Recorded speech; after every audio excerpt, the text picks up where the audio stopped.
Alycia grew up without her mother, Stephanie, because Stephanie was accused of trying to kill her daughter when she was a baby. But after years apart, Stephanie reached out to my show, desperate to prove to Alycia that she never attempted to harm her in any way. Here's a clip. My mother got accused of trying to kill me when I was a baby, and it was caught on tape.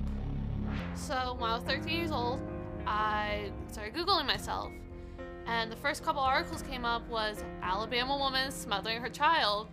And me being me, I clicked on it, and it was just, you know, it said my name, like my full name, and I was just stunned there, shock. And we were in a school computer lab, so everyone's gathering around me, and I'm just like, you know, this can't be real. This is not happening. I kept reading more.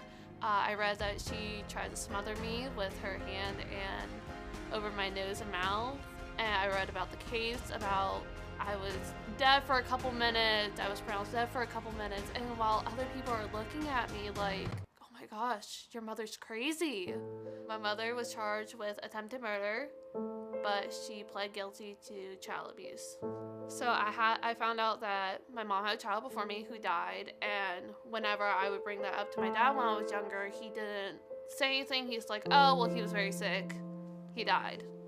That was about it. He was very sick and he died. He didn't tell me that, you know, my case and his case were linked. His death was from seizures, but it was kind of like the same seizures that I was having, where they would link our case saying it was both by smothering. I was 16 years old when I got in contact with my mother, and, you know, I was happy I finally found my mother, and I'm talking to her, and it was just so surreal. Like, I would talk about her about everything. And then I didn't finally get to meet her until I was 19 years old. And when I met her for the first time, we bawled. We stand there, we were bawling our eyes out. I never really saw her other than photos, and it was just an overwhelming sensation. And she said that she wasn't trying to smother me, she was trying to put a binky in my mouth at the time. And that, you know, it was a big whole misunderstanding with the hospital at the time. She told me that she had to give up her right to see me. I did believe her because, you know, she's a mom. I mean, I do have some doubt, don't get me wrong. I mean, I feel like everyone would if you have two sides of the story, because you don't know which one's real or which one's true, which one's not true. If my mom fails, I don't think we'll have that, you know, relationship that she wants and what I want of having that mother-daughter relationship. And it's, you know, I feel very bad for my son because he loves his grandmother so much. He will go to her open arms and like smile and hug and give her kisses. He loves her. But at the same time, I have to be that mother and like make sure that my son comes first and be safe. Stephanie, did you try to kill your daughter in 2001? No, absolutely not. What happened was, she was in ICU. We took her to the hospital. She was sick. She had RSV. They told me when they moved her to the private room that they had a camera in there to monitor her to make sure that she didn't have any more breathing issues or anything like that. So the time in question, I had her in my arms. I was rocking her because she was fussy. And what they told me was my hand was cut off from view. And I was rocking her like this. I had my arm across her back because I was supporting her. I had my two fingers holding a pacifier in her mouth. And they said that because her cry was muffled, that it appeared that my hand could have been over her mouth. Your mother, she went to prison for child abuse, but really, she went to jail for trying to kill you. Right. You know, when you're backstage and when you're listening to your mother tell the story, what runs through your mind? I got told two different stories, so like I'm trying to piece together. Two different stories by whom? One by your mother and then one by... my dad. Okay. I mean, if you didn't do it, why did you try to fight for me? I did. I hired an attorney, baby, and y'all kept moving. Your dad kept moving, and I kept begging him to see you, and he never would let me see you.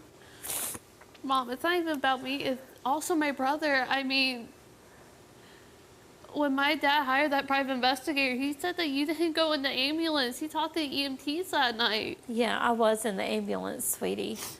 Like, it's very all, like, I'm getting two sides of the story, and I have to pick and choose which ones I have to believe. I know, baby. That's why I'm taking the lie detector test. So that way you're not torn anymore. I'm doing this for you.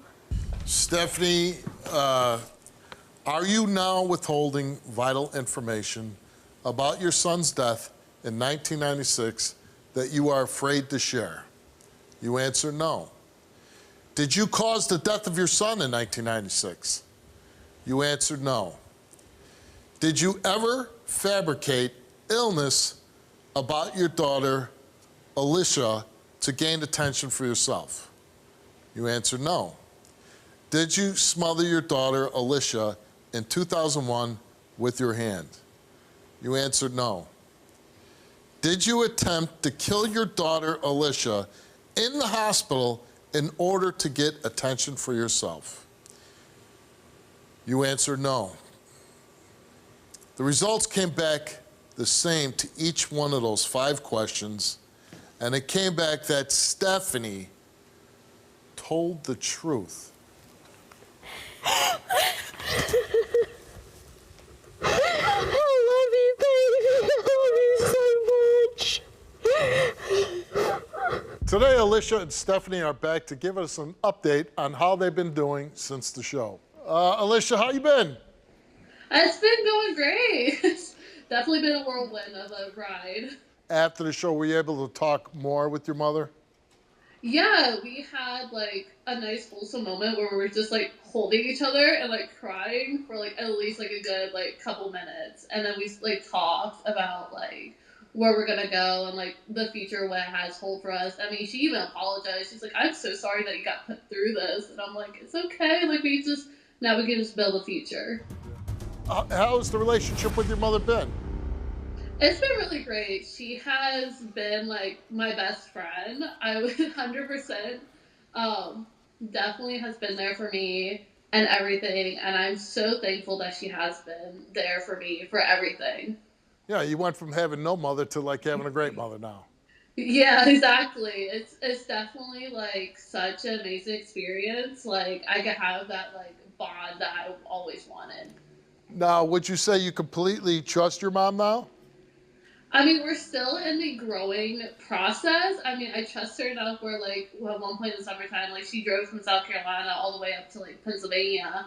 And, like, I got to hang out with my friends while she babysat my son. Like, we're getting more growth of trust. But that's a big level of trust, right? Yeah, exactly. It is a lot of trust. But, like, we got to that point. Like, it was just so amazing. How else has your mom stepped up with your son? I was trying to plan a birthday party for him, and it ended up, like, something fell through, and like it was like a couple days before like I had to go for my job training for like 2 weeks, and I call her up. I'm like, "Mom, I don't know how to plan a birthday party here in 2 weeks. I'm like, I'm gonna need help."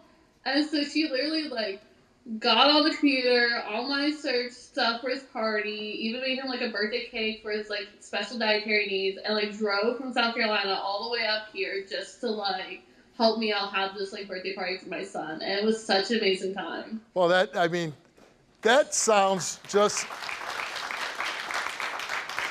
like what a good mom would do, right? Mm-hmm. So that's really nice to hear. Well, your mom's going to join us too, VCC. Let's bring her up. How you doing, Stephanie? Hi, Steve. How are you? See, you're just so sweet and peachy that I just knew you were going to pass that lie detector test. Thank you. Thank you so much. You went from a no relationship to coming on the show. Now you have this relationship. You have a daughter in your life. You have a grandson that, your daughter's saying, "Oh my God, my mom really, picked up the ball and ran with it." It's been great. Yes. How has that been for you? It's been amazing. I have, as you can see, a beautiful daughter. She's so beautiful. And I have a wonderful grandson. He is absolutely amazing. He's so smart. And he's absolutely adorable. He just melts my heart every time I see those cute little smiles. And whenever I see him, he grabs me and hugs me. It's just amazing. And I owe that to you guys. If I wasn't able to take the lie detector test and, give her the closure that she needed, I wouldn't be where I'm at today, you know. And I owe that to you guys. There's no words to express the gratitude that I owe to you all. Well, thank you, and I'm sure my staff certainly loves to hear something like that. You were in prison, right? I was. For how long? For 2 years. It was very terrifying because, as you could see, I stuck out like a sore thumb. I mean, that's what I'm saying. I look at you and I can't imagine how the hell you survived 2 years in prison. It was very difficult. Like I said, I stayed to myself. I read books a lot, and I just, you know, I didn't accept anything from anybody because there was one prison guard. She was really nice, and she's like, "You're gonna be someone's B word." She said, she's like, "Let me give you some pointers." She says, "If someone offers you something," she says, "do not take it." And because she says, even if they say it's free, it's not free. So that's what I did. I didn't take anything from anyone. I just kind of stayed on my bunk bed and read. And you know what, Stephanie, I got to wrap this up, but I got to say, I got to figure out a way, because I'd love to interview for another hour. I just asked you about your whole prison experience. There's a whole story to be told. Well, listen, we're so glad that you both are doing so great now. You got your grandson. Wish you all the best of luck. And Stephanie, we are going to be in touch because I do want to do some more follow-up with you. Okay, thank you. All right, take care. Y'all have a great day. Thank you.